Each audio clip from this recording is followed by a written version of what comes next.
Front page. I have a new cast. All right.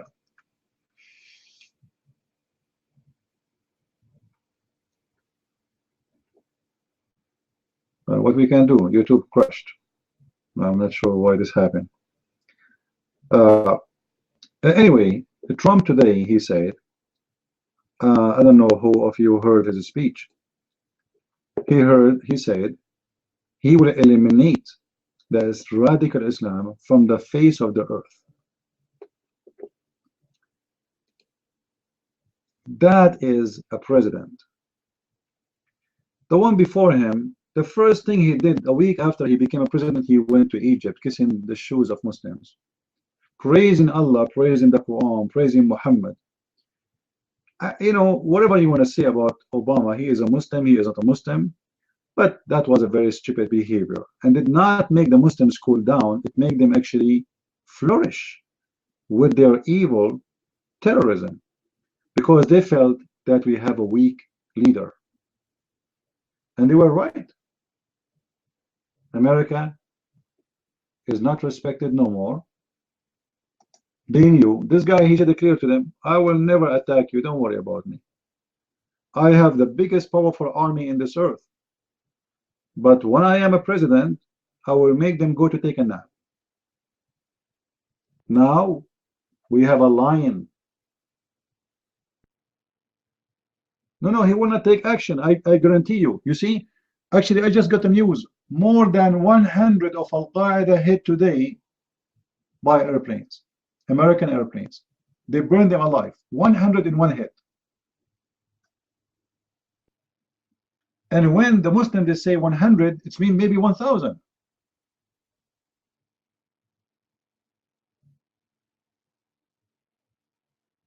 You know what I mean? When Al-Qaeda themselves announced that 100 of them die in one hit, this is just today. And I believe, you know, Trump is in the charge of the process of the defense ministry already, even though he is not the president yet until today. But they assemble the future mission, so they are working in his mission already. And I believe this hit happened in purpose in such a timing. You will see in the coming few weeks, not a few years, how the USA Air Force will burn ISIS and Al-Qaeda and all the terrorist groups, because ISIS is just one of them. You know, most of people, they concentrate on ISIS, but the fact ISIS is the nicest between them. Trust me, ISIS is the good one between them. There's more dangerous one, and nobody speak about it. Like, have you ever heard of anyone speaking about something is called Hizb ut-Tahrir? Anyone heard of it? Hizb ut-Tahrir, they have a branches in USA and they have a branches in Canada. Those are terrorists. And they are very much organized. And they are very powerful.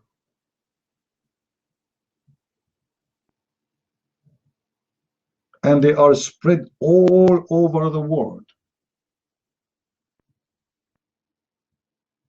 And they believe they want to establish Khalifa, the Caliph, and they want to do jihad too. Actually, I made a video about them not long time ago.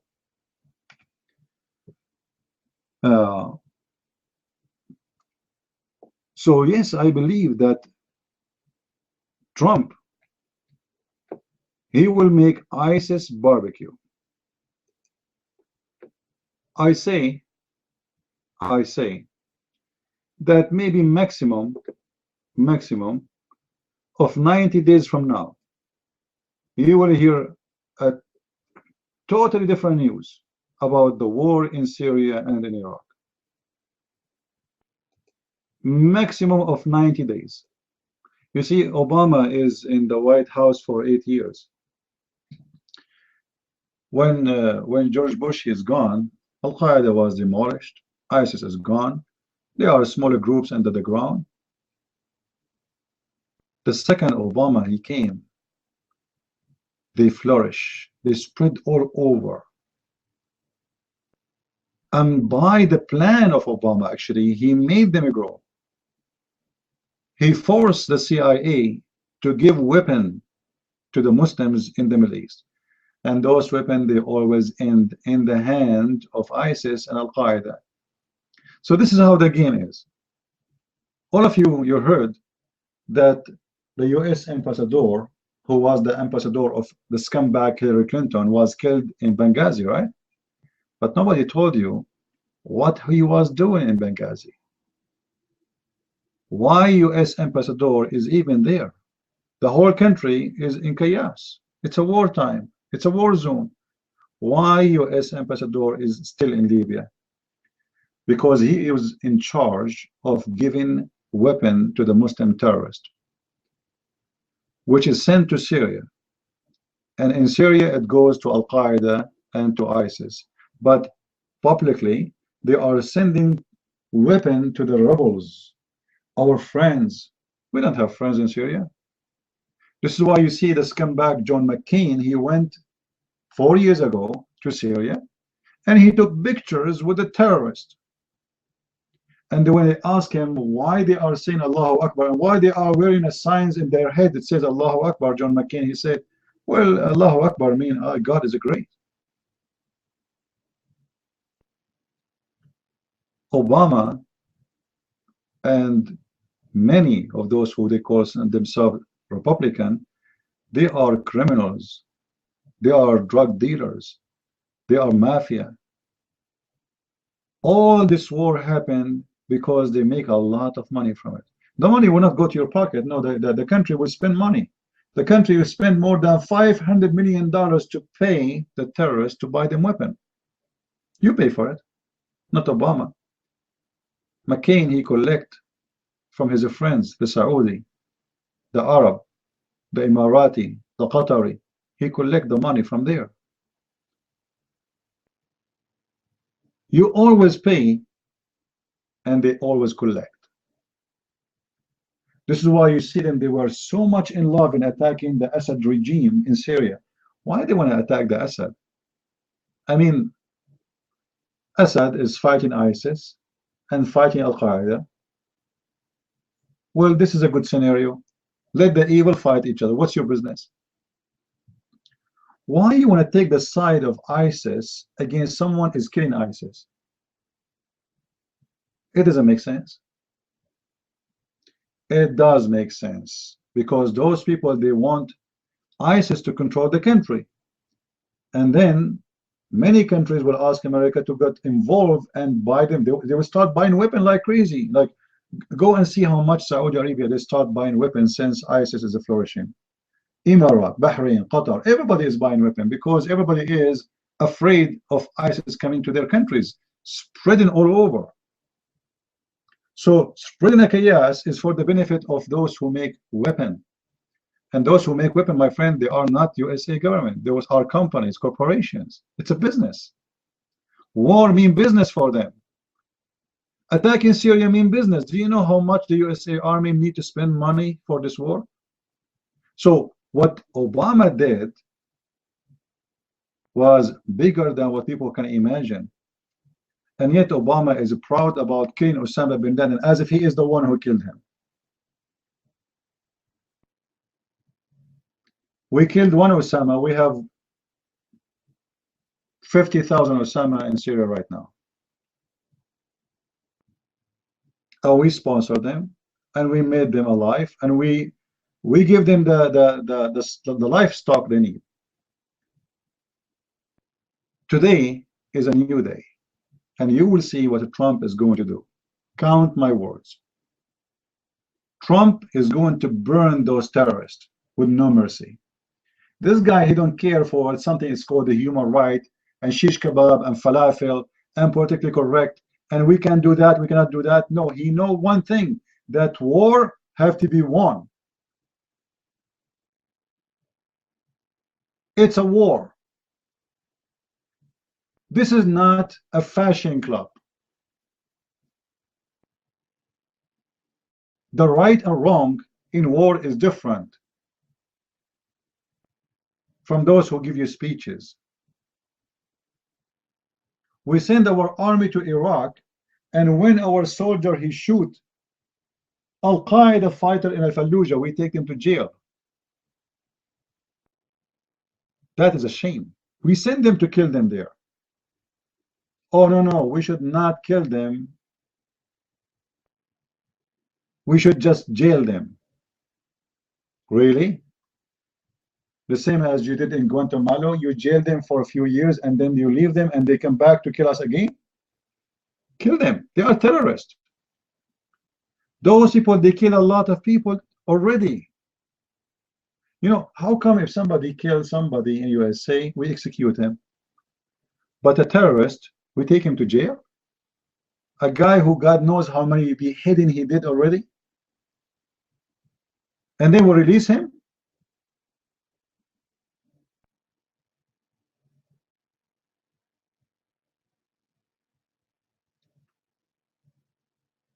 So, count my words. If I say to you, maybe in less than a week, things will change in the war in Iraq and in Syria.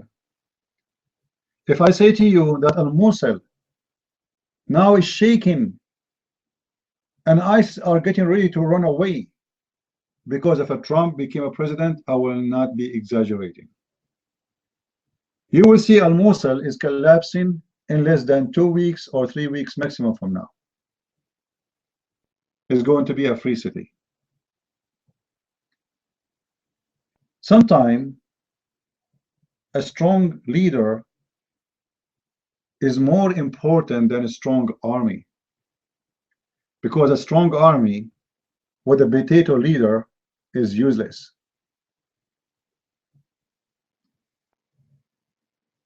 Everyone who was watching Trump today from those terrorists, he is eating his nails because they knew that America is not a country you can play with. All of them they knew. Right now, anyone who is thinking to harm America, he have to count his fingers before he count to 10. Because after he do that, he will lose all his fingers.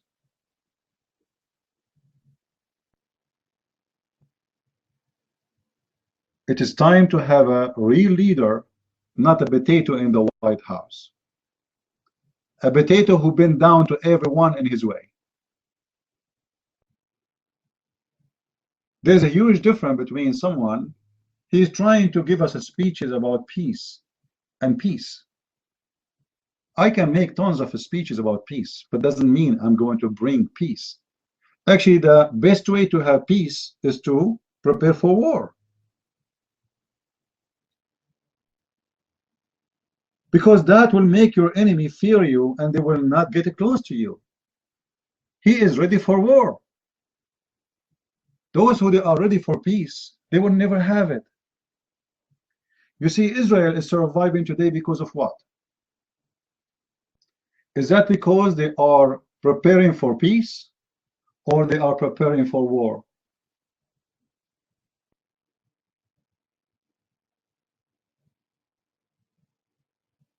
They don't love them, they hate them. They wish they can torture, they can kidnap, they can behead every Jew in Israel. But because Israel is preparing itself for war, the neighbors are peaceful. The second they see Israel is preparing for peace, they will eat them alive.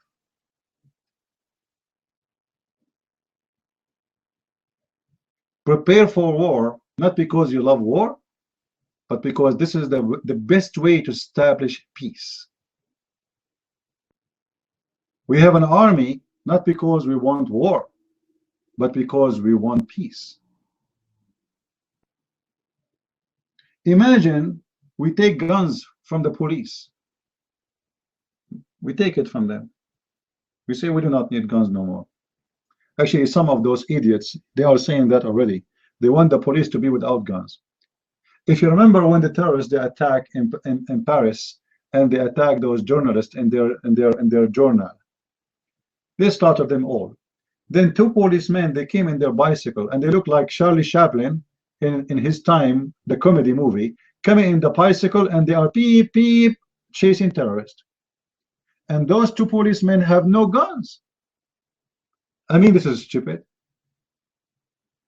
This is the most stupid police ever. Remind me of the Pink Panther. But the Pink Panther is a comedy, but this is a real drama. Two policemen, they are coming to a terrorist attack location. And they are coming in the top of their bicycle, and they don't have any weapon with them. That is what I'm talking about. If you prepare yourself for peace, they will kill you. Those are criminals. If you prepare yourself for war, they will hide.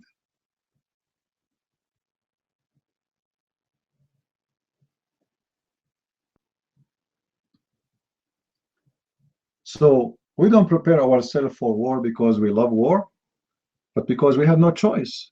This earth is full of evil. There's good, there's bad. If you assume that everybody is good, that means you are stupid.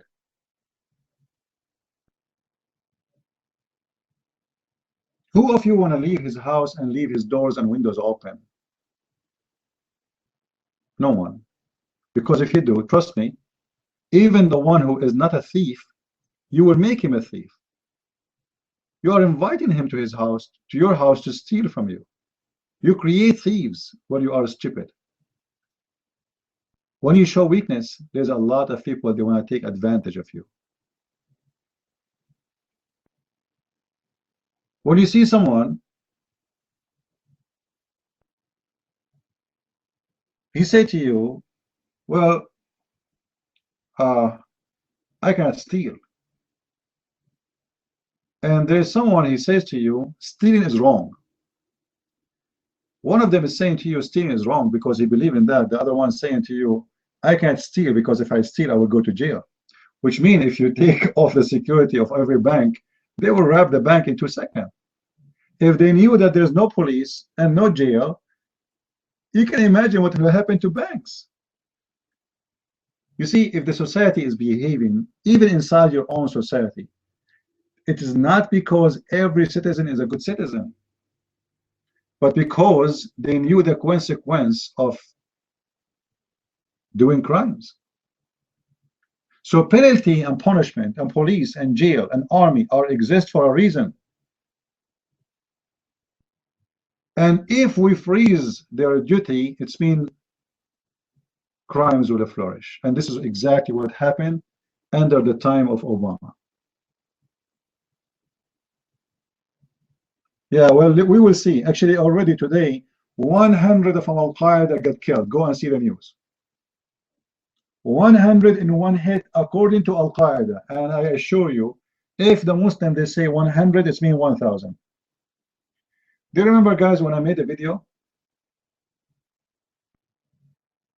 about what happened in Al-Hajj in Mecca? The Muslim, they said 500 people get killed. The Saudi government, they said 500. I made a video saying, if Saudi says 500, it means there's 2,000, 3,000, 4,000 get killed. And guess what? Few weeks after, we found that the Saudi themselves, they have to change their numbers because they are exposed.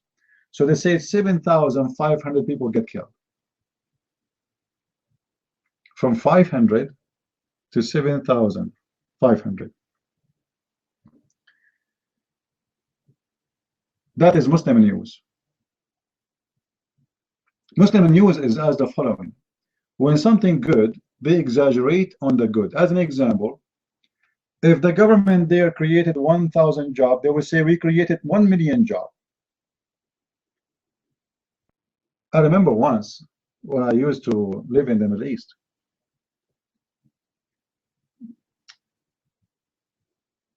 They were saying in the news that 6 cars hit each other in the highway of Los Angeles. 6 cars hit each other, and there's no injury. In the same day, guys, where I live, there's a student bus full of students who they are going for like a, entertainment trip, and all the bus and the student, they get killed. And guess what? In the news, nobody speak about it. They never mention it because the government and the country there, they want to present an image that this is the country of angels. Nobody died here. No accident happened. They want to report for you an accident in Los Angeles highway. But they will not tell you that 80 or 90 or 100 of their kids just died an hour ago. It's not in the news and never mentioned. But an accident happened in USA in the highway is in the news because America is the country of the devil. You see how bad America, my friend? There's an accident in the highway. There's a guy who shot somebody in the school. We have shooting every day there. People, they slaughter each other. Did you hear the news about the war started in Libya over a monkey? A monkey. A monkey. A guy who owned a monkey stole something from other guy. He's an animal. He's a monkey. He jumped to him. He took his phone. I don't know what happened. And they start the war. And tons of people get killed.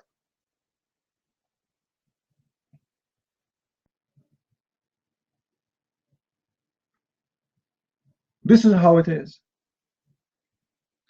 So those who they are saying that Trump, he will not do what he claimed he will do. You will see. You will see. Trump in 4 years from now, he will make a speech of a hero. And all those who today they are spitting at him, they will spit at themselves.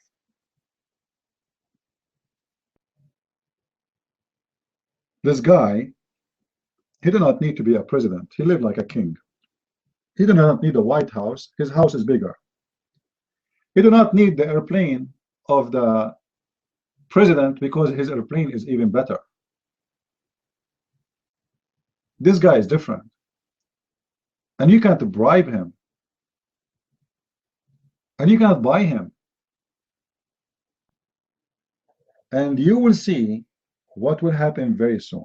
And, you know, I'm not going to say to you 4 years from now. I say to you in 90 days from now, you will see a huge change in Syria and in Iraq. And you will see how our army is going to burn the ground of ISIS. This is not a guess. It's happening today already. 100 of Al-Qaeda get killed. And look what our intelligence are doing. Al-Qaeda, they have a training center in Idlib, the city of Idlib in Syria. So they waited for them to come. They have like this is a camp, training camp. So they have like a restaurant. They did not start shooting them when they are training. No, they waited for them until they gather all of them in the restaurant. And then they attack them. And after that, more terrorists, they came to rescue their terrorists. Then our airplanes attacked them again. So now the rescue are dead too. Then another group of rescuers came to rescue the terrorists. And then they attacked them again. And guess then what happened? Al-Qaeda, they will not send more rescue no more.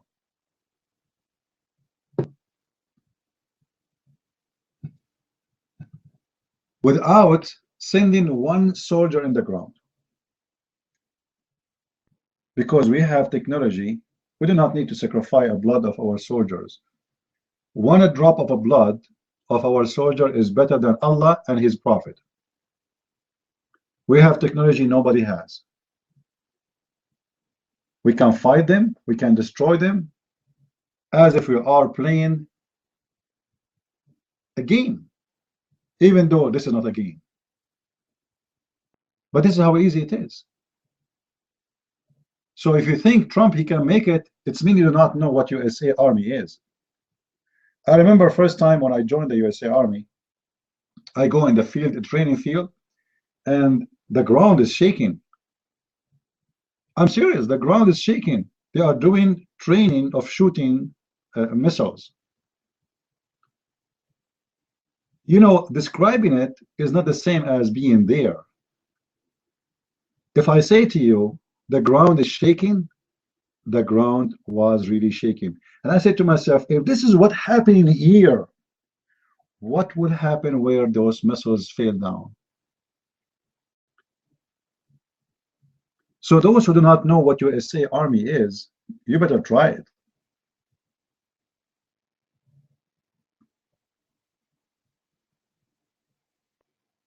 And we do not need to put any troops in the ground.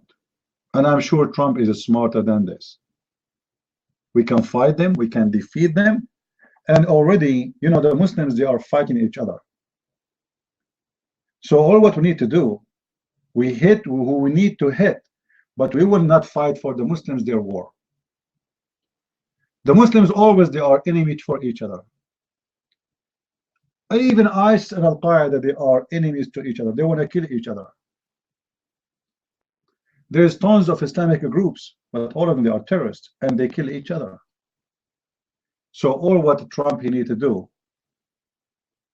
is to watch and hit where it is good for us to hit, and let them kill each other as much as they want, as much as they wish, and they will finish each other.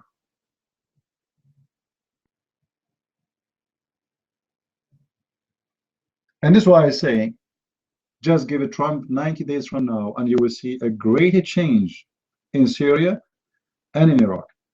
And I believe the city of Al-Mosul already is shaking.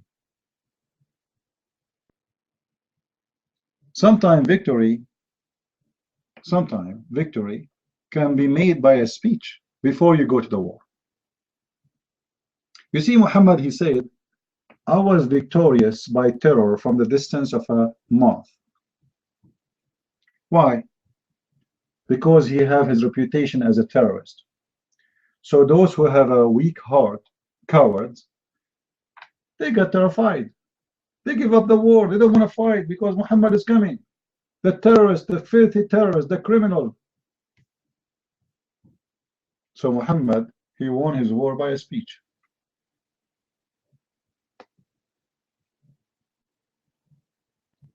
He did killing, yes. He did beheading, yes. He did rape. But then the rest, they just heard the reputation. From the reputation, they give up. Now, do USA have reputation of a powerful army? Absolutely. Your enemies, they knew very well that they are no match. And look what Putin he did. You see, we need someone like Putin. Putin right now, he is playing the Muslims with his fingers. Turkey is like a little dog for Putin right now. He said to Turkey, come, Erdogan, he come. He said to him, go, he go. He's a puppy. Turkey now is literally a slave of Putin. Their economy, their security, their airspace, their money, their banks, everything is controlled by Russia. Not long time ago, the president of Turkey, Erdogan, he thought he's going to be the caliph. He thought he can change America because he saw America have a very weak leader. And he played the same game with Putin, but Putin made him come and kiss his shoes. If Putin Russia can do that, imagine what a Trump America can do.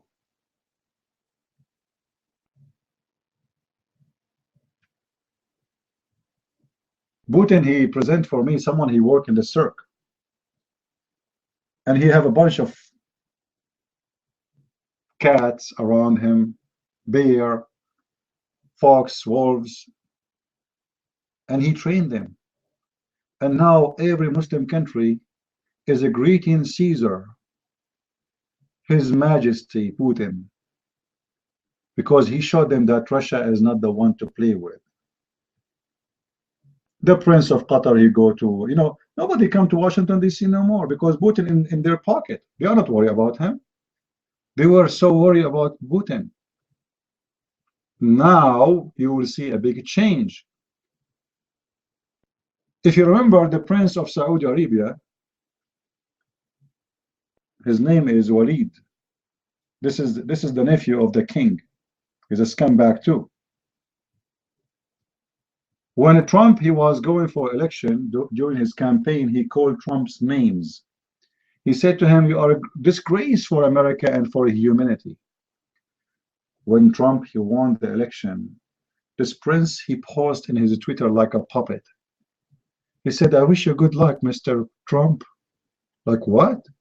Yesterday he was a disgrace for America, disgrace for mankind, and now he is kissing his shoes. Trump now is the king, and get ready for what's coming. And today in the speech, this guy, to show you that he is not, and he was not doing a campaign, because all of them, they say something in the campaign, but when they are in the White House, they say something else. They change. He's the president already. Today, when he is in the stage, he said exactly what he said when he was doing campaign. And not only that, actually, he said more.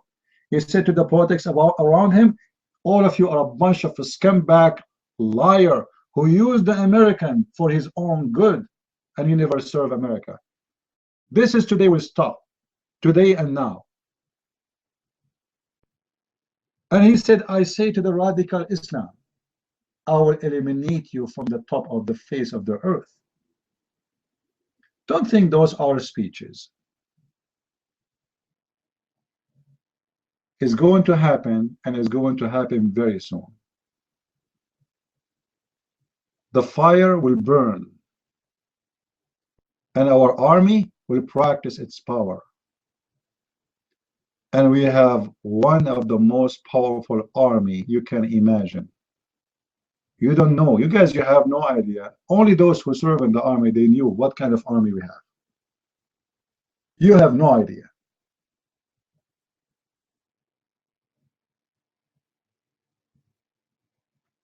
So what I say to you, things and the game will change. It's going to happen. It's happening already. I bet you already every Muslim leader in the Middle East now is scratching his bum, saying to himself, Trump is going to kick me where, you think? In my stomach or in my bum? In my face or in my nose? He will teach them how to behave. He said it clearly. We spend billions of dollars protecting other countries. He mean what? He mean who? He mean the Muslims, and this is true. America, George Bush, the father, America, George Bush, the son, America, Clinton, America, always protecting Muslims. Who is the one who sent his army to defend the Muslims in Bosnia, which is a land don't belong to them? It was the filthy Clinton. We spend a lot of money fighting Christians, supporting the Muslims. War after war after war, defending Islamic countries, and Trump, he mean them. We spend billions of dollars, trillions of dollars to defend other countries just because their leaders are friends to our politician and they give them bribe. We pay, they collect.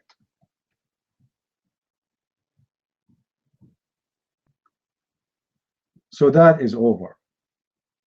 And the protection of Saudi Arabia by USA is over. And the protection of Qatar and Emirat and Bahrain is over. Nothing will be for free. This guy is a businessman. If he give you a coffee, he will say to you, did you pay for it?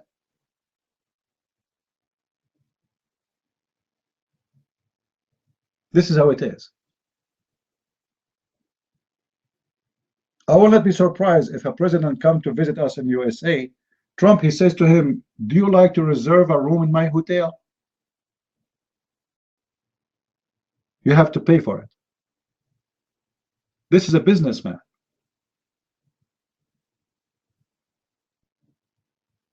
The free pass is over.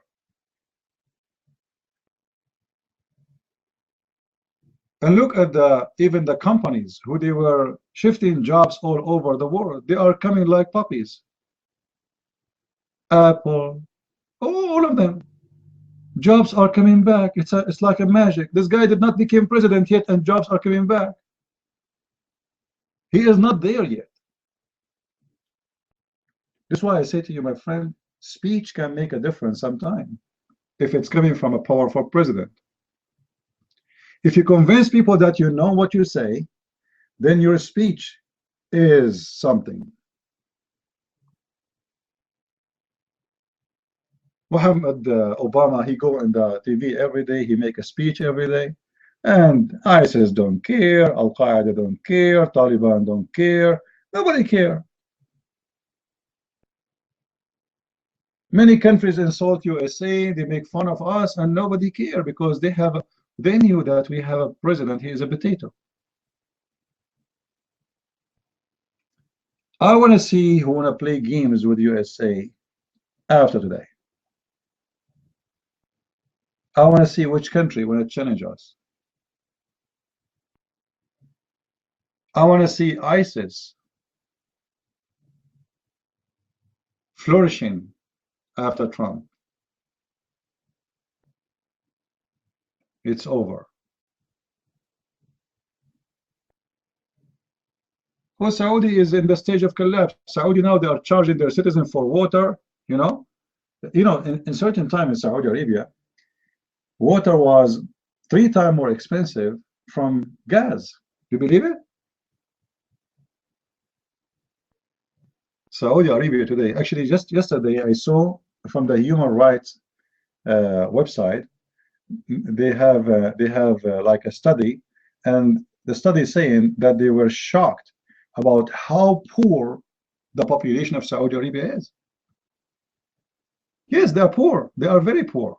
The money in the hand of a few, the royal family and their friends, and the rest are garbage. They have no life. And the stupid king, the new king, he wanted himself to, you see, because of ISIS, this is what ISIS did. I believe somehow ISIS was very useful. It might sound strange for you to say that, right? The first thing ISIS did, it exposed what Islam, the true image of Islam. So that served the exposure. The second thing ISIS did, made the Muslims understand that their fear is not from the Christians. Their fear is not even from the Jews. Their fear is from Islam. Their enemy is not even us. Who is fighting who? And who is killing who? Muslims killing Muslims all over. Before ISIS, after ISIS, nothing changed. Since 1400 years until now, nothing changed. Always Muslims kill Muslims. This is not new. What is new? That ISIS using Islam, and because they are more legitimate Muslims from the rest feeling insecure badly. You see, every Muslim who is religious, he knew in his heart that ISIS is the true Islam. And this is why many Islamic governments, they have a lot of fear from this organization. It's not really a big deal. But because they are true legitimate Muslims, this is why they fear them. Because they knew that they can earn the heart of a lot of Muslims who they are religious. This is why they fear them. And that means that the Middle East is going to burn forever. And if I am working with Trump, I will give him my advice. Don't involve. Hit ISIS, but don't kill them all. Hit Al-Qaeda, but don't kill them all. Let them be busy with each other.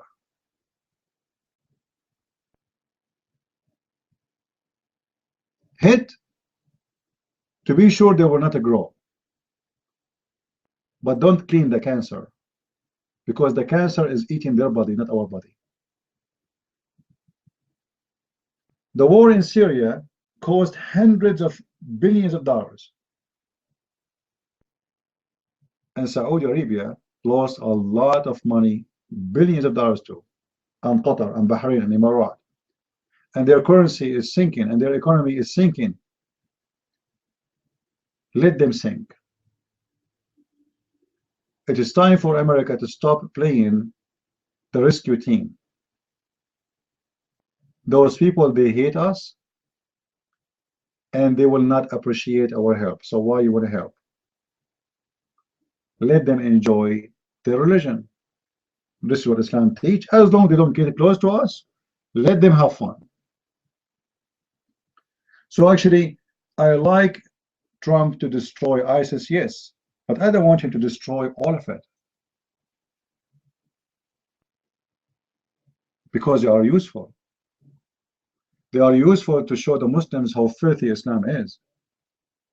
They are useful to show the world how filthy the true Islam is. And they are useful to keep them busy, because those people, they have to kill somebody. You see, Muslims cannot live in peace. If they could not find somebody to kill, they kill themselves. This is how it is.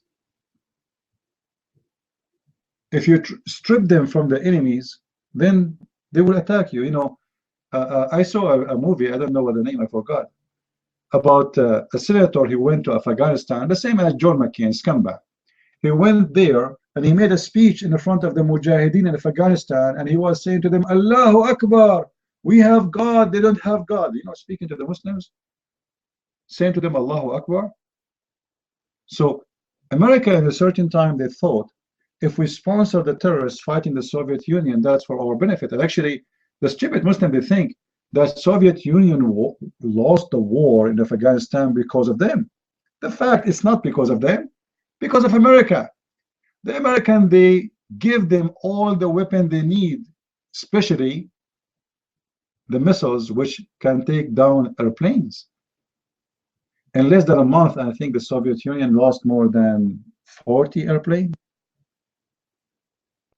because of a decision in the White House to arm Taliban and Osama bin Laden fighters with shoulder missiles, and they destroy a lot of tanks. Otherwise, there's no way Soviet Union can lose with those. After all what you did to them, what they did 9/11. So we should learn from that, that those people, if we don't help them to fight the Soviet Union, they will be fighting the Soviet Union maybe until now. Let them fight each other. Taliban fighting Shia, Shia fighting Taliban, Sunni, Shia, Druze, whatever, blah, blah, blah, blah, blah. Let them have fun. They cannot live in peace. It's not for your benefit. You see, if the Muslims have peace in their land, if this has happened ever, that means there's a war in your land. Because they will move their war to your land. It's impossible. Those people don't believe in peace. The Quran forbids them from believing in peace. The Quran says clearly, cry not for peace when you are the uppermost.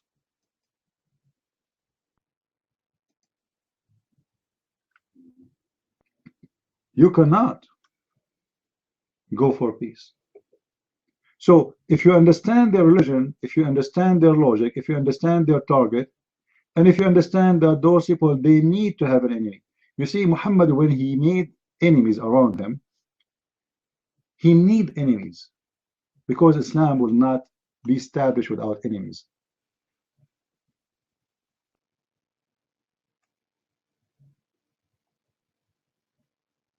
Sometimes government, they create enemies from nothing to get your support behind them. Like, you know, the president of what's his name? Saddam Hussein.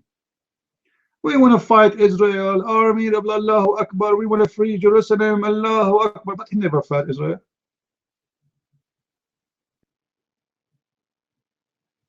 The same as the Assad.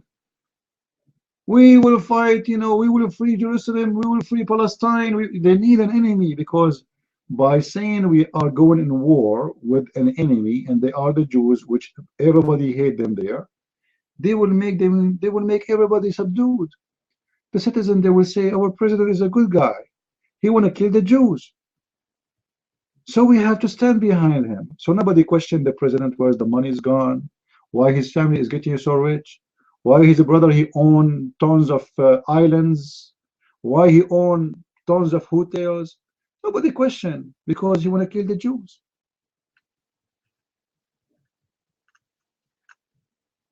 Those leaders like Saddam Hussein, Assad, the king of Saudi Arabia, they knew what kind of garbage they have. Like now the king of Saudi Arabia is attacking in Yemen. He made a war in Yemen. For what? What is the real reason for this war? The real reason is the king of Saudi Arabia, he need that war. ISIS is presenting themselves as the one who defend the Muslim Sunni. The king of Saudi Arabia, he looked like a potato, so he needed to present himself as a Muslim who defend the Muslim Sunni. He cannot attack Israel. He don't dare to do so. So what we can do, let us attack the Shia. The Sunni, they hate the Shia even more than the Jews these days. So I can make myself a hero by attacking the Shia, and then my people, they will say, you know what? Not only ISIS are defending Islam, our king is defending Islam too. So the whole war is done for serving or for the favor of the royal family. So they cannot lose the ground. But this war is costing them a lot of money, and Saudi Arabia is going bankruptcy.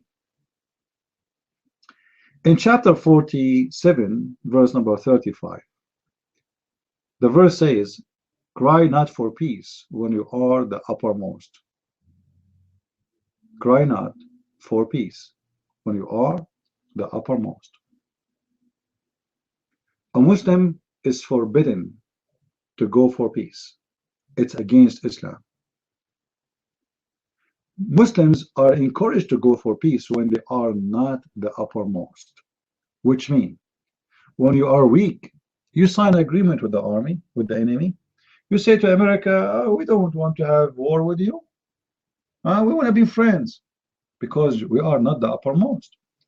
But if the Muslims are the uppermost, it is forbidden in Islam to go for peace.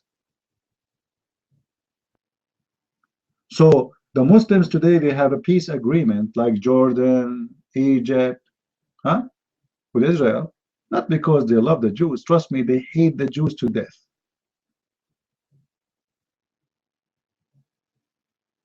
But they signed the agreement following the order of Allah.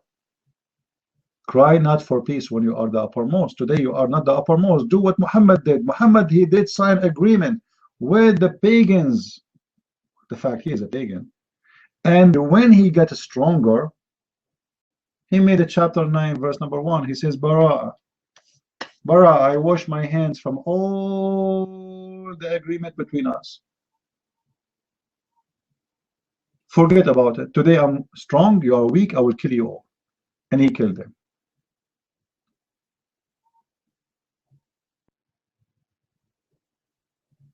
So in order to have peace, you need to be ready for war. And this is why I like Trump. Anyone who want to play games with USA today is different from yesterday, because the response will not be the same response for the last 8 years.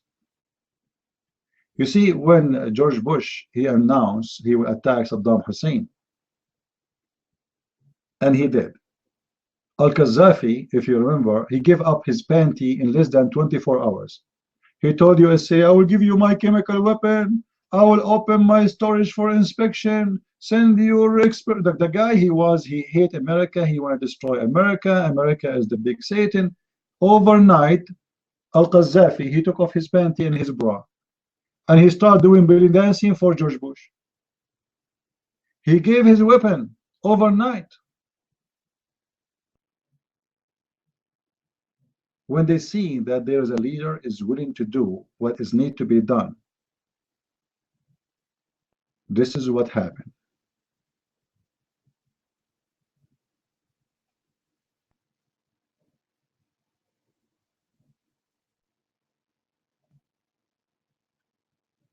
If they say that to Trump, what say that to Trump? I don't know what they mean. There's no caliph. This is a joke. You know, there's no caliph since a long time ago. You see, Muslims and Islam is the origin of division, and they will never be united. Like one of you asked me a question, how we can win against Islam? Islam is destroyed already. There's nothing called Islam. What do you see here is the leftover of the evil of Islam. The real Islam is destroyed a long time ago. Open any TV station and hear what the topic is. Scholars biting each other, threatening each other, they want to kill each other. You know, even Sunni, they want to kill Sunni. Shia, they want to kill Shia. Shia, they want to kill Sunni. Sunni, they want to kill the Druze. Everybody want to kill everybody. Where is Islam? There is no Islam, my friend. What do you see today is the leftover. The leftover is a big evil religion. And you have to deal with it. And in order to have people to be able to deal with it, you have to arm yourself, not only with army and weapon, you have to arm yourself with knowledge.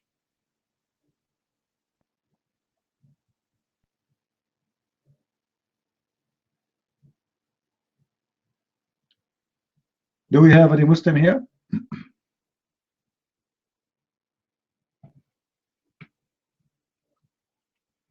Do we have any Muslim?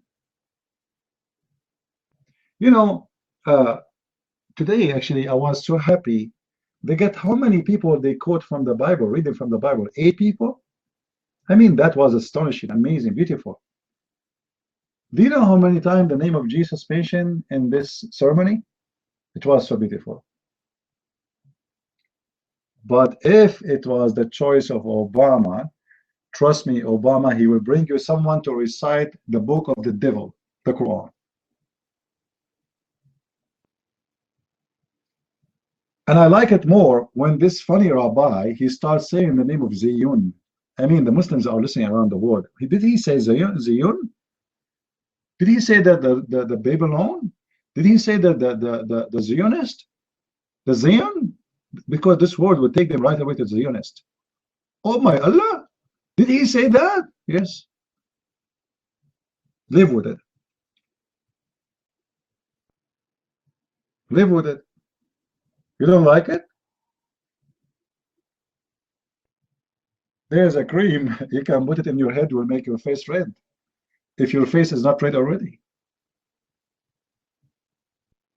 Try it. Live with it.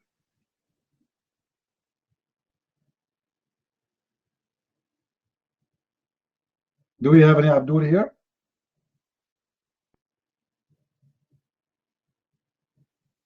Where is the Abdul?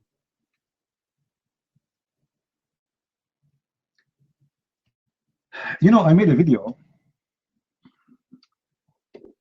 about 12, 13 hours ago. And this video have almost, I think, maybe 9,000 now. Let me see how many. And you should see the comments. Because the video is about what? The video is about a Muslim terrorist attack in Australia. People, they start saying, this guy is not a terrorist. This is have nothing to do with Islam. This is fake news. Are you sure? Yes, this is a fake news. Even the police, they say, this is have nothing to do with Islam. And then look what I found. I found that this is guy, he was a terrorist. And he was screaming Allahu Akbar when he was doing his terrorist attack. Let me play the video for you. You should see how many people get so angry from this video. Unbelievable. Right now I have 8,436 people. All right. And if you see the comment there is 89 dislike made by Muslims. Obviously this video flooded by Muslims. And there is 75 only like for it. So until now the dislike is more than the like. And then when they start saying this guy have nothing to do with Muslims and have nothing to do with Islam, and this is a fake news, that made me upset. And you know, Christian Prince, when you get upset, he do something about it. So I did, and I found this.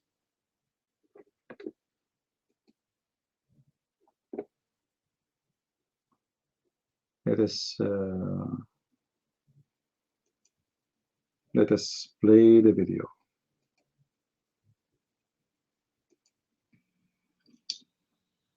Hello everyone, peace of Christ to all. I made a video just a few hours ago about the terrorist attack in Australia.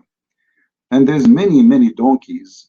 If you go and see the comment, I have like almost 3,000 views. And if you see all the review, all the comment, they say this is have nothing to do with Muslims. This is have nothing to do. This is not a terrorist attack. Even the police are saying that. This is a live witness during the attack, and he is from New Zealand. And this is live broadcast. They asked him what happened, and this is what he said. This is just to answer all those donkeys who say this is not and have nothing to do with Islam. Listen carefully. Street actually, and I saw a lot of people, you know, a big audience around the corner in Flinders Station and Federation Square, and I saw the red car burning the street, and suddenly it turned on Swanson Street. He stopped a bit to wait, I think the police, and he was screaming Allah Akbar, Allah Akbar, Allah Akbar with he was screaming Allahu Akbar, Allahu Akbar, Allahu Akbar, and yet this is not a Muslim. The guy is killing people and saying Allahu Akbar, and those donkeys all over here in my page, if you see how many, all of them, they are saying this is have nothing to do with Islam. What's wrong with you? This is not about Islam. Look how many comments. 2,758 view, 68 people like, 88 people dislike. For what? For saying the truth. It is a terrorist. What do you want him more to do? I mean, he is saying Allahu Akbar when he is doing it, and this guy is just a foreigner visiting Australia. He don't work for me, and he is saying to you what he witnessed when he was there. The guy was shouting Allahu Akbar, Allahu Akbar, even though like he is saying in a funny way, but this is what he saw. So this is New Zealand. Okay. And your name is? My name is Stefano. Nice to meet you. Stefano? I'm Italian, but I live in Melbourne from since 4 years or so. Yes, a long time. Okay. Well, tell us what happened. If you could just tell us. Well, I was walking in a street actually, and I saw a lot of people, you know, a big audience around the corner in Flinders Station and Federation Square, and I saw the red car burning the street, and suddenly it turned on Swanson Street. He stopped a bit to wait, I think the police, and he was screaming Allah Akbar, Allah Akbar, Allah Akbar with Arab music, or anyway from Middle East or something like this. He's playing Quran. He's reciting for the Quran. What you think it's an Arabic music? This is the recitation of the Quran. So the guy shouting Allahu Akbar, playing Quran in his car, and it's still those donkeys, they say that this is not a terrorist attack. All the media saying this is not terrorist related, but every witness there, he saw them. He heard the guy saying Allahu Akbar, playing Quran loud in his car and hitting people. And my friend, this is not terrorist attack. This is how corrupt the mind of a human being and how stupid people are. And all those there who they are saying this is not true, this is a fake news. Even this guy here, look at this guy. He said fake news. Where's this guy? Look at this guy. Admiral Akbar had nothing to do with this. The guy was a Greek origin. What do you? I don't know. I don't want to use the word idiot. Anyway, if the guy he have a Greek name. Anyway, this is how stupid people are. The guy is saying Allahu Akbar, playing Quran in his car, and still he is not a Muslim.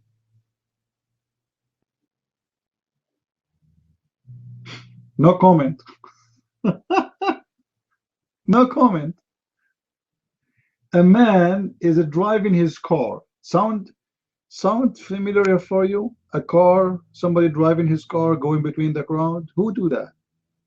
Who do that? Muslims. Okay, so the first sign is fake. This is a fake news. A guy driving into the crowd is something normal. Everybody do it, not only Muslims. But I never saw anyone do it except Muslims. Secondly, the guy is shouting Allahu Akbar. That does not make him Muslim. Maybe he's a Hindu. Maybe he's an atheist. Or maybe he is a Christian. He is a Catholic.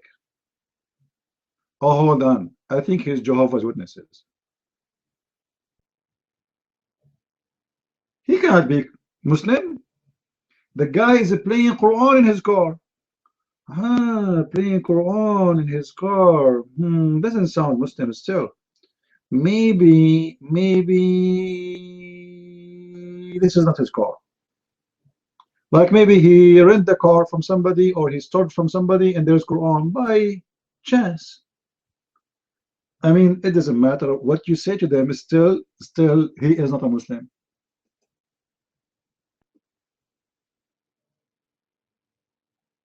The world is full of donkeys, my friend. That is the truth.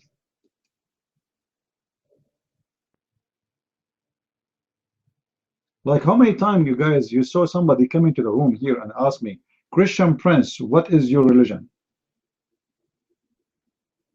And then I say, Christian Prince, what is your religion?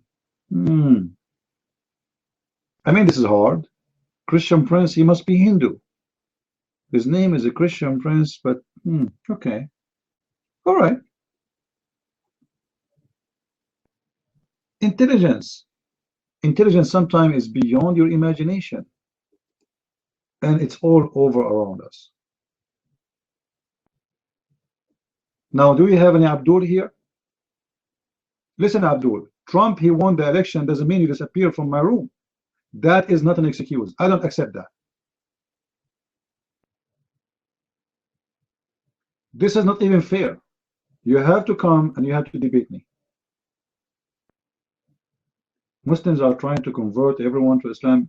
My friend, Muslims, they try to convert donkeys to Islam. So only donkeys will believe in such a garbage. Who in the world want to believe that there's God who give me an endless penis? I mean, if this has happened to me, I will shoot this God. This is not fun. Imagine you are here, but your penis in China, and a bunch of Chinese jumping in the top of it. Endless penis is not even like 1 meter, 2 meters, 3 meters. It is endless. Do you know what endless means? And you know how, for the sake of Allah, your penis is endless and you are going to have sex with your wife. Like, if your wife, she is next to you in the bed, how you can have sex with her? In order to have sex with her, your penis have to be very flexible and do your turn. And even if you do your turn, your penis have to go. I don't want to go on because that will be dirty. But you can use your imagination. Endless penis.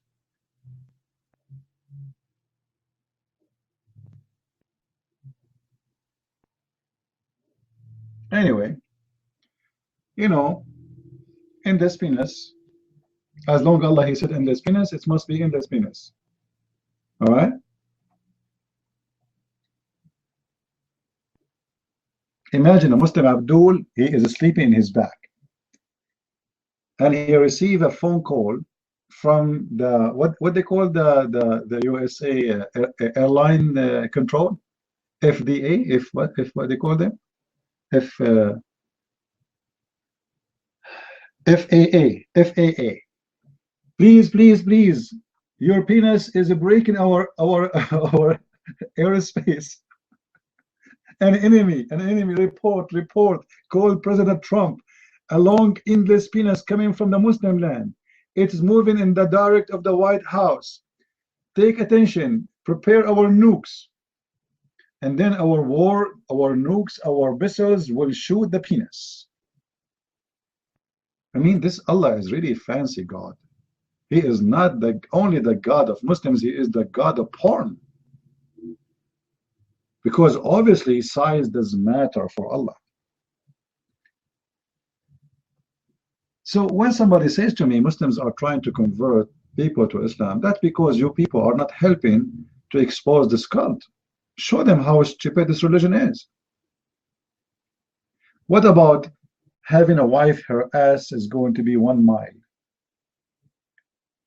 I mean, do you know how big 1 mile butt will be? Imagine, just imagine, close your eyes.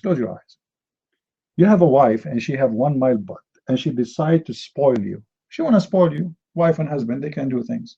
So she decide to sit in your lap. I mean, seriously, you will become like a cockroach in her bum.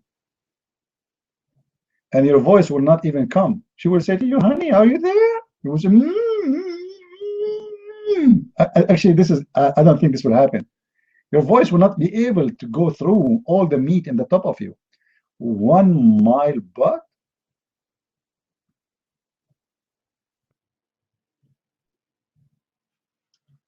I made a video many years ago, and someone of you, he recorded me in the chat room saying, I'm going to invite you in the heaven of Allah to do hiking in the top of my wife's butt. Because imagine if it's 1 mile and it's very smooth. Because remember, Allah, he spent 1,000 years to smooth the skin of every woman of those women. 1,000 years. I mean, what kind of a skin this skin is? Is he smoothing the skin of an alligator? Even if he's an alligator, you do not need 1,000 years. Your God, Allah never heard of Vaseline? You can borrow the cream which make your head red. 1,000 years Allah he spent to make a woman her skin smooth, and the Muslim, they say to us, Allah, if he wants something to happen, he say be is going to be. But yet he spent 1,000 years to make one woman her skin smooth. Imagine every day Allah he woke up. Okay, let us start working. Okay, we go back to the woman we are working with since yesterday. Let us smooth her skin. 1,000 years doing that every day, 1,000 years. And the target is to make her skin smooth. Look like Allah, he created those women from dinosaur. Any Muslim here? I mean, seriously, if this is convincing for you, go and convert to Islam. Oh, forget, I have something more convincing. All of us, we watched the movie. It's called the Lord of the Ring, right? Harry Potter. You know that Harry Potter is a story from the Quran. Do you know that? I can show you the story right now in the Quran. The only difference between Harry Potter and the Quran is who is the one who owned the ring in the Quran? Anyone knows? His name is Harry. I don't know. Hurry up. This is what they call him, right? But anyone knows who is the one? King Solomon. My friend, exactly the same story of the King of the Ring, the Lord of the Ring, exists in the Quran and exists in the Hadith. The stupid Muhammad, he took a story from the legions of the Jews. And the idiot, he thought that this is a real story. And he made it as a chapter in his Quran. This story alone is enough to show you that Islam is the most stupid religion ever.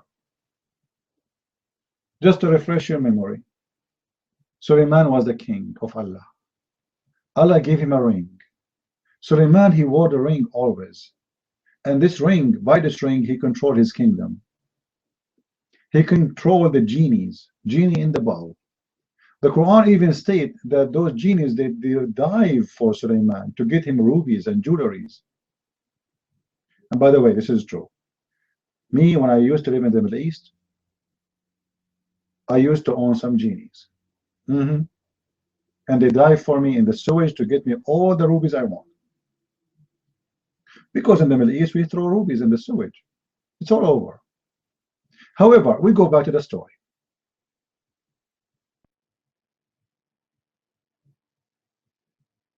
According to Muhammad's story, which he stole from the legends of the Jews, Suleiman used to have a flying carpet, and this flying carpet can carry. Anyone remember how many chairs? Who remember? Let's see how many of you could have a good memory. How many chairs in the top of the flying carpet of Suleiman? 600,000 chairs. I mean, this is amazing. You see, guys, you say Allah cannot do miracles. Flying carpet carrying 600,000 chairs. Okay, hold on. Maybe you don't believe me, right? Okay, my dad, he used to own a flying carpet too.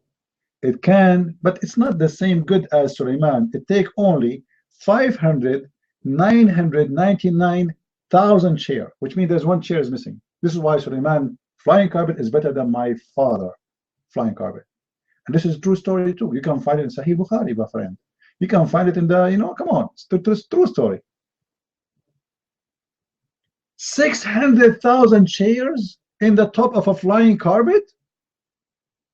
And not only this, what else in the top of the flying carpet? Anyone remember? Anyone remember? Birds, camels, horses, donkeys, chickens. This guy, Suleiman, he don't fly by himself. He take the whole kingdom with him. And this is beautiful. Imagine Trump.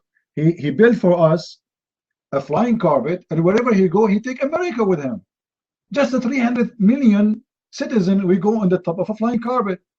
So Suleiman, he used to fly in the top of the flying carpet, and he put in the top of the flying carpet every citizen in his kingdom, including chickens. And by the way, hold on.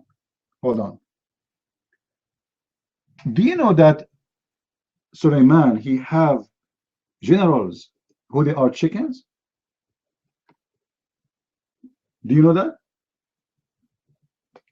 Actually, he have a bird. It's called al-hudhud. Al-what? Al-hudhud. I don't know what the name in English. I think in English, what would be? Anyone knows the name? This hudhud, anyone remember what was his job? His position in the cabinet of Suleiman? Anyone remember? He had two jobs. He was the minister, thank you, Kufar. He was the minister of irrigation, and this is very scientific thing. Birds, they can find waters for you. So Suleiman, he chose the right minister for irrigation. I mean, that's perfect. Secondly, he was in charge of finding women who have no hair in their legs for Suleiman. Look like that second job was a volunteer job. So let us say he used to be full-time agriculture minister and part-time pimp. And the story in the Quran, if you go to chapter 27, verse number 20, Suleiman used to check his army every day. And this Hudhud, he was a general in his army. And he is a high minister, as you see. And then, because imagine a king, I mean, if he have a lot, he's a king. He have a lot of birds. How in the world he noticed that this bird is missing? So when he arrived there and he did not find him, he said, he checked the birds in his kingdom. Imagine, guys, read the verse with me. He checked the birds. all of them. And then he said, where is the hubu? Where is what? The hubu. And why he is from the absence. Oh boy, Trump is a chicken the chicken every morning in his kingdom. And he found one of the chickens as missing. And this chicken is not any chicken. This is the Minister of Agriculture. So Suleiman, he said, where is the hubu? And then in verse number 21, look what it says. Suleiman, now the king, he got so upset. His Minister of Agriculture is missing, the bird. He said, I swear by Allah, I'm going to slaughter him unless he give me a reason for being absent. I mean, the story is serious here. Put yourself in the shoes of this bird. And then Suleiman, the Lord of the Ring, come to check on you, and he did not find you. And now Suleiman is very upset. And Suleiman is very well known that he is seriously, he mean it when he say, I want to slaughter a bird. He did that before. I saw him. Then in verse number 22, the story changed in a dramatic way. It's like an action. The bird did not really go so far, and he came back. And then he said to Suleiman, I came to you with the news about Saba, the kingdom of Saba, and I'm giving you the truth in this news. In verse number 23, he said to him, I found a woman. She is their leader. And she been given everything she wants. And she have a great throne. Verse number 24, it says, and I found her people bowing down to the sun instead of bowing down to Allah.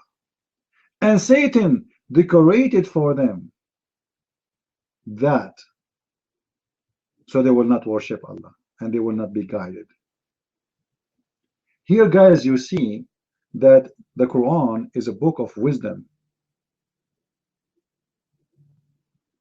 The bird, he fly, and he kept flying and flying and flying, and then he saw something weird. He saw people worshiping the sun. So he came back to Suleiman and he reported to him. Now, for sure, many of you will be, asking the question, how does Suleiman and this bird, they are talking? My friend, save your ignorance. Allah knows better. Allah in the Quran said clearly that he taught Suleiman how to speak to birds, specifically birds. And actually, me myself look like I am a prophet of Allah too, because I know how to speak the birds. Listen to me.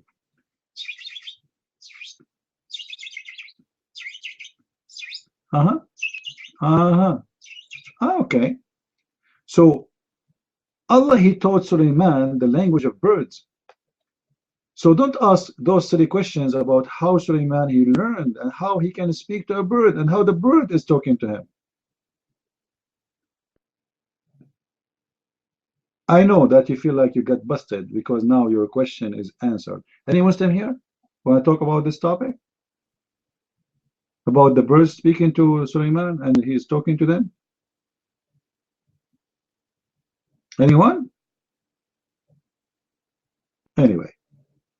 However, this is in the Quran. This is in the Quran. You can find it in chapter 27, verse number 16, the same chapter we are reading from. It says that Suleiman inherited David, and all people, you should know that we taught Suleiman the language of the birds. The language of the birds. Oh boy. I mean, seriously, this is weird. I want you to remember this. Allah, He taught Sulaiman the language of what? Somebody tell me. The language of what? Not the donkeys, not the chickens. Oh, sorry, chickens are birds, sorry. Not the donkeys, not the horses, not. But then later, we find that Sulaiman, he understands the language of the ants. Like what? But Allah, He taught him the language of the birds. Hold on. You do not understand, my friend. In the Middle East, we learn to speak English in the classroom, but when we get out, we speak Chinese. And this is exactly what happened with Sulaiman. Allah, He taught him the language of the birds, and we just gave you the verse. But if you go to chapter 27, verse number 18, you will see that Sulaiman, he heard the speech of the ant. What? The speech of the ant. And the ant, she said to her friends, "O ants, enter to your houses, otherwise Sulaiman will destroy you with his army without you noticing." Here the drama is getting more complicated. And this here, you feel the spirit of the action. Allah, He taught Sulaiman the language of birds, but yet Sulaiman, he understands the ants. That is astonishing. And not only this, ants are deaf and they don't talk. Like what? According to science, ants, they communicate in two ways: chemical and vibration. The vibration, because they don't hear, so what they do, they knock at each other belly. They don't hear it, but they feel it, the vibration. Ants don't talk and they are deaf. But look what it says with us in the verse. It says that Sulaiman, he heard her speech. He heard the speech. How Sulaiman, he heard the speech? Pause the verse number 19, Neo. After the ant, she said, thank you, Neo, for the help. I appreciate you always. فتبسم ضاحكا من قولها وقال ربي أوزعني أن أشكرك أنا. Allah, Sulaiman, he said, oh boy, this is cute. Thank you, Allah, because you gave me this gift. But the Quran says, Allah, he taught Sulaiman how to speak the language of the birds. What gift? And it says that he laughed when he heard her speech. What speech? Abdul, ants don't talk. Talking ants can be seen only in cartoon. You see, birds, they do talk, yes, they have their own language. Huh? But ants are deaf.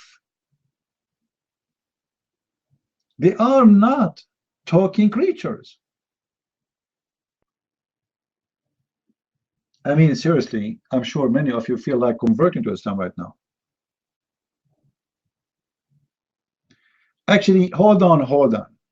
I remember one article about a miracle here.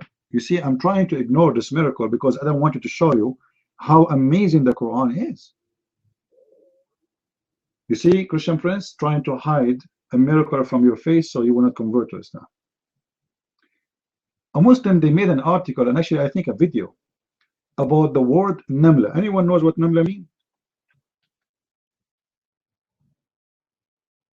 Who knows what Namla means? Let me teach you a word then. Namla means ant. The insect we are talking about. This is the word in Arabic. Now, the Muslims,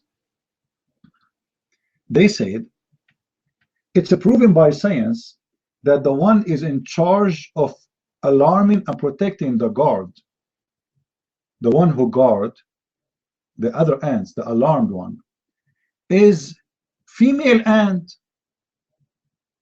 How Allah He knew that this is a female? See, Christian Prince is hiding something from you. He don't want you to know this, because if you know it, you will convert to Islam. Then I said to myself, man, I am in the corner here. How I can answer this? How Allah knew that this is a female ant?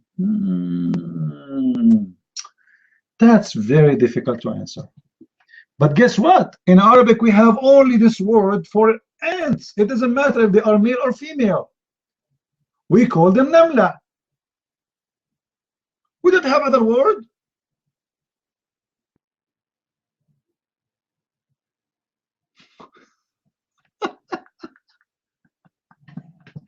You see how stupid this religion is? They are trying desperately looking for a miracle. But in Arabic, it doesn't matter if it's a male. You know, when we look at an ant, we don't know if it's an anyone, guys. Any of you in English called the ant male or female? We don't know. Like, are we going to, excuse my language, are we going to look at their testicles? Hey, ants, flip. Where is your testicles? You are so small, I can't see anything. Namla is the only word we use in Arabic when we speak about an individual ant. It doesn't matter if they are male or female. Same when we speak about a fly. We call it dhubaba. It doesn't matter if it's a male or a female. But because they knew that you do not know Arabic, so they can fool you. Let us, guys, should I continue or more people? I'm afraid if I continue telling you more those stories, many of you will feel in love with it. You will feel like a child again. You feel like a cartoon and you enjoy it and you love the Quran and you will convert to Islam. You will have a heart attack. I advise you to buy a cream. There's a cream, guys. This is a cream is fantastic. You put it in your head. You wake up in the morning or 2 hours after, you find yourself like a red like Allah. Try it, you know. And later I will show you a reference for this cream. Now, Sulaiman, he laughed when he heard her speech. And then the story of the Hudhud come after that, when he checked the Hudhud and he found the Hudhud is not there, and he decided to punish the Hudhud for he is not there. He will slaughter him and he will torture him. Torture him? Yes. It says in verse number 21 that Allah will torture the bird before he, Sulaiman will torture the bird before he slaughter him. Guys, what do you think Sulaiman was going to do to torture the bird? I will give you 3 options. Sulaiman was going to show a naked bird in front of this Hudhud, in front of him, but he will not allow them to touch her. That is the first torture. Sulaiman will put a dish of hummus in front of the bird and he will not allow him to eat it. Number 3, Sulaiman will force the bird to count how many feathers he have in his body. I mean, have you heard in the world that somebody want to torture a bird?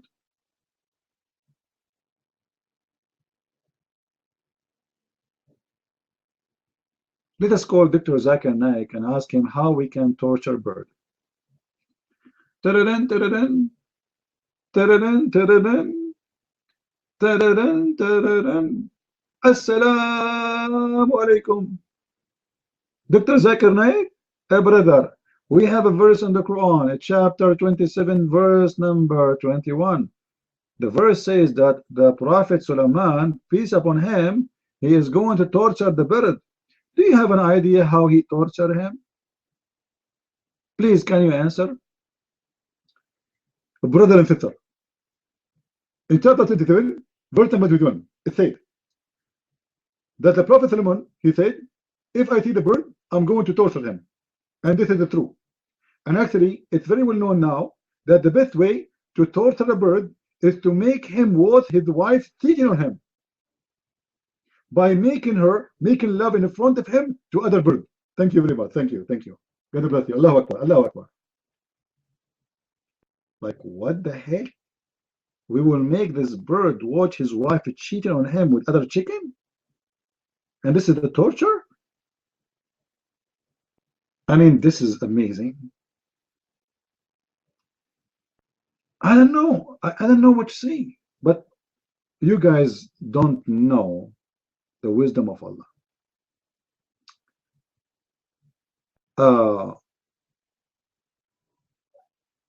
Now the bird, he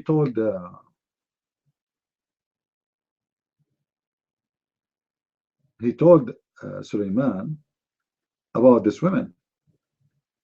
But now Sulaiman, he need to fly there.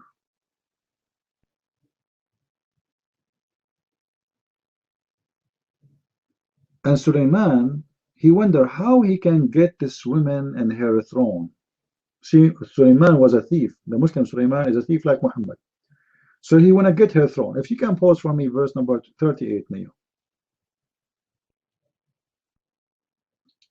He want to get the throne. And he do not know how he can get the throne. The throne is very expensive. It's full of diamonds, jewelries, rubies. He's a thief. He's a Muslim thief. Then one of the genies in verse number 39, and the word there is Afrit. Afrit is not only a genie. Afrit is like what? You know, when you say Afrit, someone like, he's a bad genie, you know, troublemaker. So Afrit, one of the jinn, he said to him, if you want, I can bring you the throne of this woman before even you move your ass. Do you see how powerful this genie is? Imagine Sulaiman right now, he watched Trump entering the White House and he have a big chair there, and Sulaiman, he like it. And Sulaiman, he want to get this chair. So who is going to get the chair for him? He have a very troublemaker genie. He's a thief. This is a specialty. He's a genie in the ball. He opened the ball, he sent the genie, he bring him the throne before even Sulaiman he moved his bomb. I mean, this is alone is a story by itself.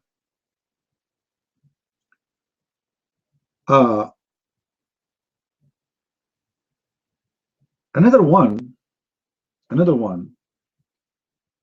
who is supposedly a knowledgeable genie. He said to him, I can even bring it faster than this genie. Pause for me, verse number 40, please. This is another one who have a knowledge of the book. What book? The book of magic. Book of magic. Shakush, shashush, shafashashush. This is a magical guy. He said, I can bring you the throne before even you move your eyelashes. I mean, look how fast this is. You see, guys, how amazing, how fast that is? Mau, put your hand up. Yeah, I support the Zionist. Live with it. If you want to debate me, put your hand up. Otherwise, potato, sit and be subdued. Be a man and put your hand up. Otherwise, I will send you one of those genies and they will bring you right now, right here for me. Put your hand up, you coward. Text terrorist. Be a man and speak to me. And don't tell me, don't worry. What happened in my room, stay in my room. Only people in my room and in YouTube and Facebook and in Twitter, they will know about it. Promise. Now we continue. We are where now? We are where? We are in verse number 40. So the one who have the knowledge, he said to him, if you want, before even you move your eyelashes, I can bring you the throne.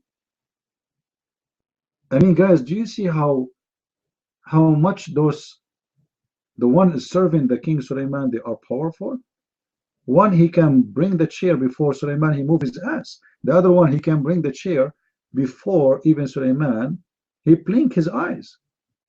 That's amazing. Anyway, you want to understand, especially those American and Western, they want to understand. We people in the Middle East, we have a real understanding of this because we used to own genies too. We have a lot of genies. Okay, if you don't believe me that we own genies, Go and look for the picture of Yasser Arafat. This is a genie who is out of the bulb, and then you will understand me. If you don't believe too, you can search for Ahmadinejad. Look at Ahmadinejad, amazing, he is a genie. Always I used to ask myself, Ahmadinejad is wearing a jacket, but where is Ahmadinejad? I see the jacket, but I don't see him. Anyway, we go back to the topic. Should we continue the topic or not? Huh? And then we arrive to the point of sex. Should I speak? Who here is under the age of 70? Anyone under the age of 70? Because I will talk about sex now. Okay? If you are under the age of 70, which means if you are, because in Islam, for 54 years old, you are a kid. Remember, Muhammad, he had sexual relationship with Aisha at the age of 54, and Aisha was 6 years old. So obviously, this is the same age. 6 and 54. This is the age of children's. After that, you grow up. So we give them 20 years more, that will make it about 70, and that will be like an adult age in Islam. So, my friend, in verse number 44, what's happening there? I mean, this is serious now. According to the Muslim interpretation about this story, that the bird Al-Hudhud, the one we told you about, he told Suleiman that this woman have no hair whatsoever in her legs, which is seriously astonishing. I understand you don't understand what I'm talking about, because women in the Middle East, they are very hairy. All right? So it's very hard to find a woman, she have no hair in her legs. That's impossible. It's like a miracle of God.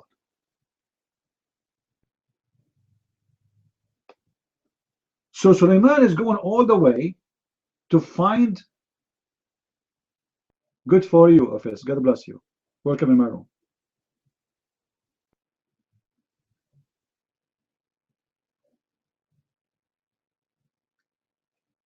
I don't know what to say now.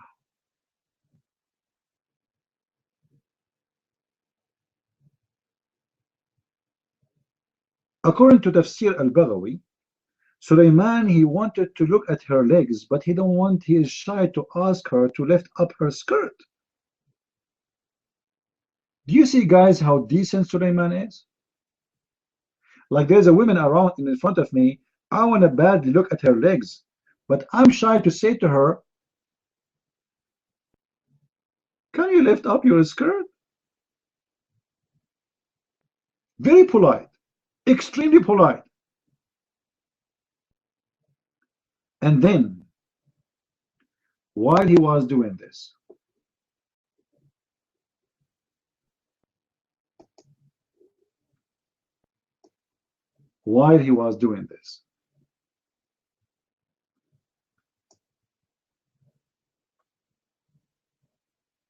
or let us say he is wishing such a thing to happen, she walked over water which looked like a glass.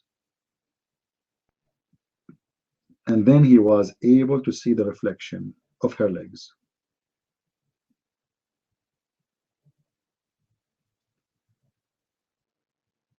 Some stories says that no, because the earth or the ground became look like as if it's a water, she thought it's a water, so she lifted up her skirt because she thought it's water. And then Suleiman, he was able to see her legs. Now here, a surprise happened. Anyone knows what the surprise? A very scary surprise. Anyone knows?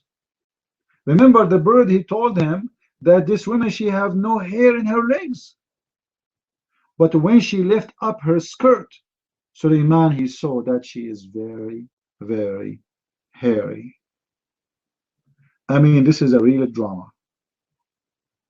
The poor Suleiman, he fly all the way all the way from Jerusalem, taking all his kingdom with him, his donkeys, his chickens, his horses, his camels, his minister, his birds, everything, to arrive to see a woman who have no hair in her legs, which is a miracle at that time. And now he is so disappointed because he found that her legs is full of hair.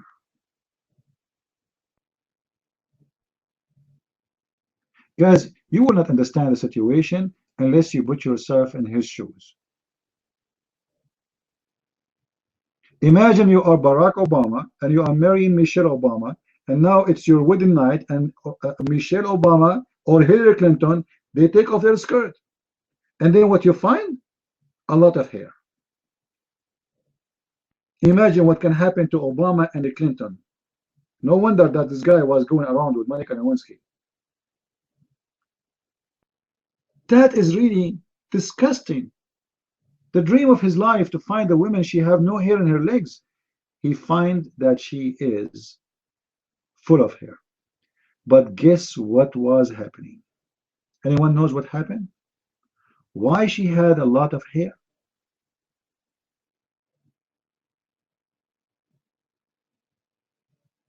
Anyone knows?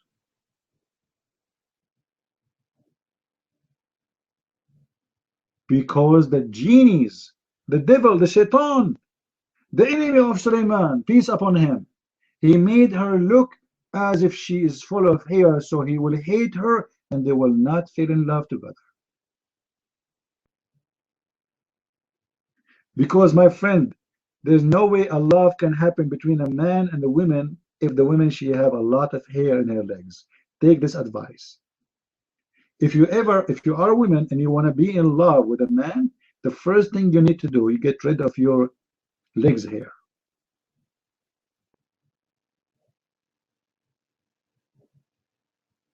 Now, if there is any Muslim here, he will say this is not true.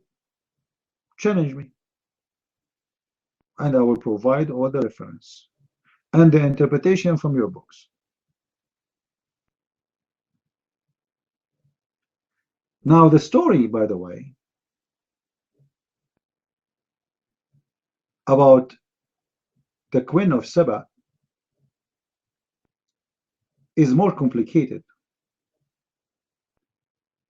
because the father of the Queen of Saba, he was married from someone. Anyone knows who is married from who? Anyone knows? He was married from who? Okay, you guys, I feel sorry for you. I mean, seriously, you do not know? The father of this queen, he was married from a genie woman. What? The father of this queen, he was married from a genie? Yes, a genie. A genie, and she is a woman, she have a vagina? Well, obviously, yes. And a man, he can marry from a genie? Well, hello, this is what happened.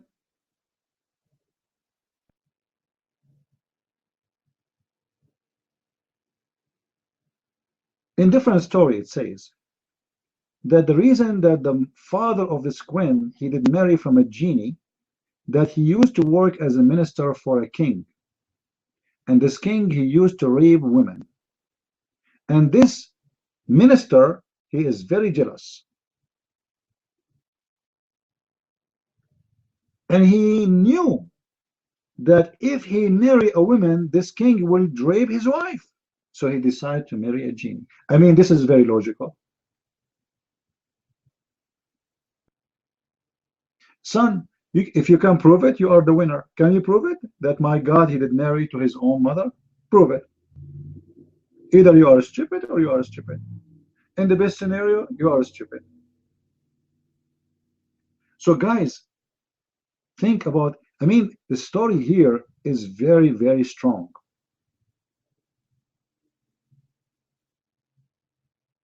This man is very jealous, and the king he worked for, he is very aggressive king. He raped women. So he said to himself, if I marry a woman, this king will rape my wife. So he took an advice of somebody who told him, why you don't marry from the genie? And the story there actually is more complicated than what I'm saying to you. The story says that once this man, the father of this queen, he was walking in the street, walking down the street, la la la la la la la la la la la la la la la. So he met a man. And the man, he said to him, do you have a wife? The minister, he said, I will never get married. Because the king of our country, he raped women from their husbands. Look like the king, he's like Muhammad. Muhammad, remember, he took the wife of his own son. Then the man, he said to him, but if you marry my daughter, he cannot rape her. So the guy is offering his daughter. Suleiman, or sorry, the father of the queen, the father of Balkis, he said to him, if you marry my daughter, he will never marry her. The guy, he answered back, he said, no way, he will rape her. Then he said to him, we are people of the genies, and he cannot do that to us. So he did marry from the daughter of this genie, and she gave birth to the Queen Balkis. And when she was born, the genie mother, she died. And the daughter Balkis, she built a palace in the desert. I mean, the story here is very beautiful. And I'm sure it's very convincing. And you cannot find one error or a mistake there.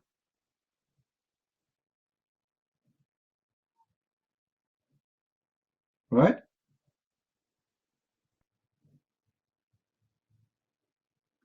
And then, you see, the story, guys, is full of action. The story did not stop here. Her father, the father of the genie women, Balkis, he is a big mouth. He go like blah, blah, blah, blah, blah. He keep talking, you know? So he do poo-poo. So he told the people that my daughter, she gave birth to a human being, and her name is Balkis, and she is so beautiful. And she is married to the minister. And the king of that minister, he heard, the rapist, he heard about this woman. And he decided to rape her as usual, because he raped all married women. So this king, he decided to rape her. And he said to the man, you have such a beautiful daughter, and you don't offer her to me?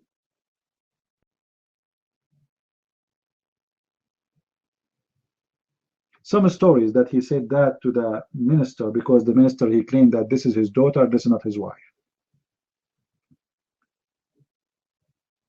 And he put him in jail. And then he sent his army to capture Balkis, the one who became a queen later. And he sent his army to get to her palace. And when he tried to enter, Balkis, she ordered her women slaves, who they are very beautiful, who they have the face of the sun, look like they are using the red cream I told you about. It says there in front of me that they have a face of a sun. They are so white. They are so beautiful. And she put them in the front of him. And they said to him, aren't you ashamed of doing this?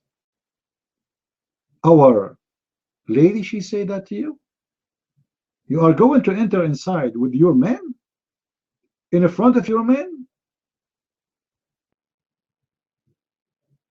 And then the king, he told his army to let him alone so he can enter, because they told him it's a shame to do that. Shame on you.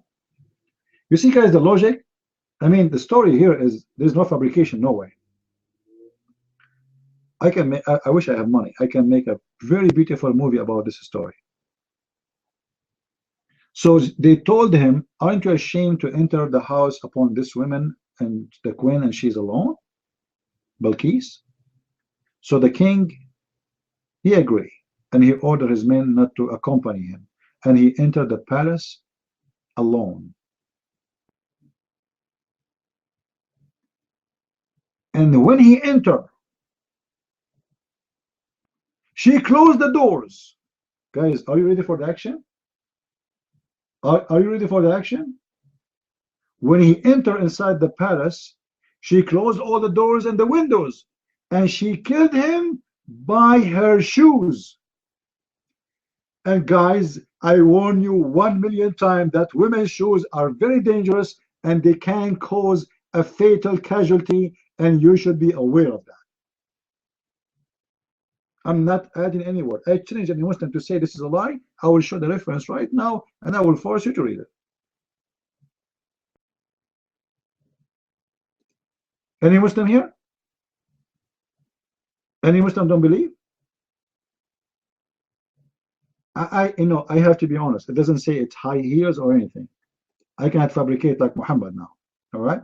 It says she closed the door and she did kill him by her shoes.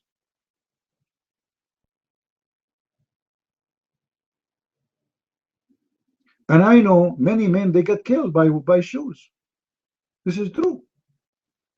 And not only this Balkis, she was working with ISIS because she cut his head. She cut what? Not only she killed him, she cut his head.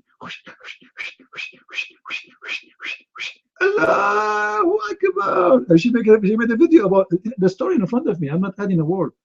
Any Muslim here? After she killed him with the shoe, she cut his head, and she threw his head to his army outside of her palace. I mean, look how powerful this woman is. And then when she did this, surprise, surprise, guys, what do you think is going to happen next? Let us see who of you have a good imagination. She cut the head of the king and she threw it from the window to his men, his army outside. What next happened? Anyone knows? Okay, nobody knows. Anyone want to guess? What happened after that?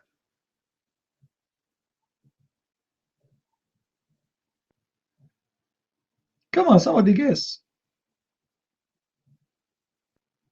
Try to inspire yourself and your imagination. No. After she threw the head of the king to his men, his men, they announced her the new queen. Unbelievable. She just killed their king and now she became the queen. And this is how Balkis, she became the queen. Isn't it a beautiful story?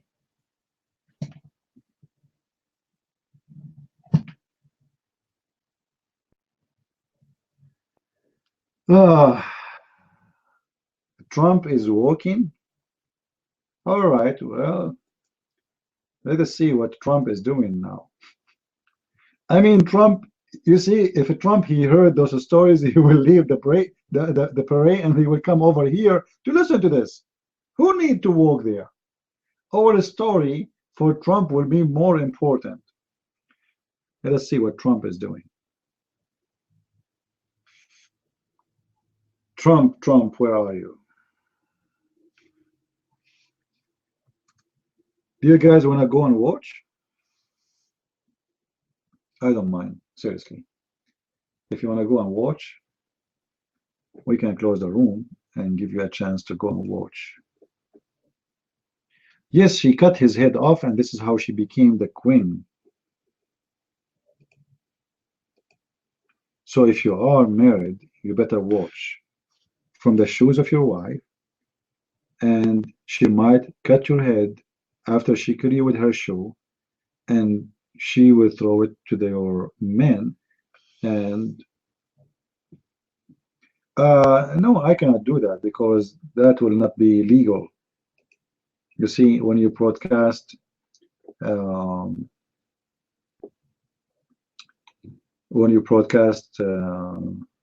from a TV, you have no right to do so. You have to have copyright over it, you know.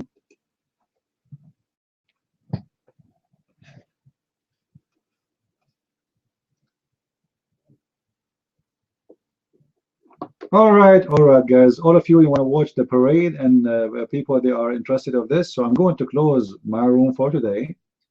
I want to say to you, we will meet again Sunday. No, it's okay. It's okay. Actually, I'm really. Do you know how many videos I made today? I did not sleep since yesterday. You know, I did not sleep all night, and I made many videos today. Go and see how many videos I made.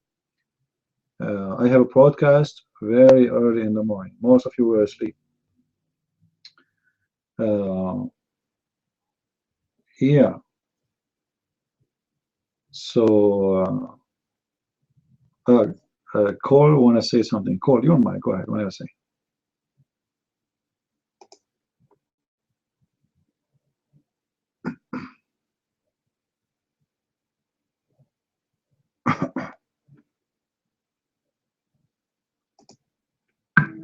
Can I be heard?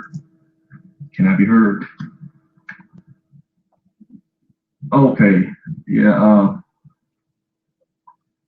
See here, I was talking to someone here, and I was looking at Quran 33:50, 33:51, and 33:52. That's the infamous it's open license for any woman can give herself to him. Well, I was trying to break it down, and it actually got kind of long. It felt like I was trying to write a tough seer or something. But in 33:52, that first clause says, "It is not lawful for thee," in parentheses there they have more after this, nor to exchange any yada yada yada except for slaves, always. My question here, just looking at that verse, it looks like it's an open ban placed on Muhammad for just all women except for his slaves. The phrase "to marry" there is actually in the parentheses. And when I was trying to go through that, I didn't quite know what to make of that because it looks, it's kind of ambiguous. It's ambiguous. If you look at it in the text, in the flow of the two verses before it, it looks like, it talks about the women that are lawful for Muhammad, his wives and the cousins and other women, and then you get the conflicts with Muslims. They try to say that that's about men, but the phrase marriage is not in there. And then when you get to this, you get the same thing. It just says it's not lawful. The word marriage is not in there, or at least it's not in any of the translations outside of the parentheses. So it looks like it's saying, Muhammad, you can't have any women except for your slave girl, which frankly makes sense. And me being unable to read the Arabic for myself, I wanted to ask you about that. That part, 33:52, the first clause, "It is not lawful for thee." Is there actually any reference to marriage or the word married in that verse? That's it. Mike is free. All right.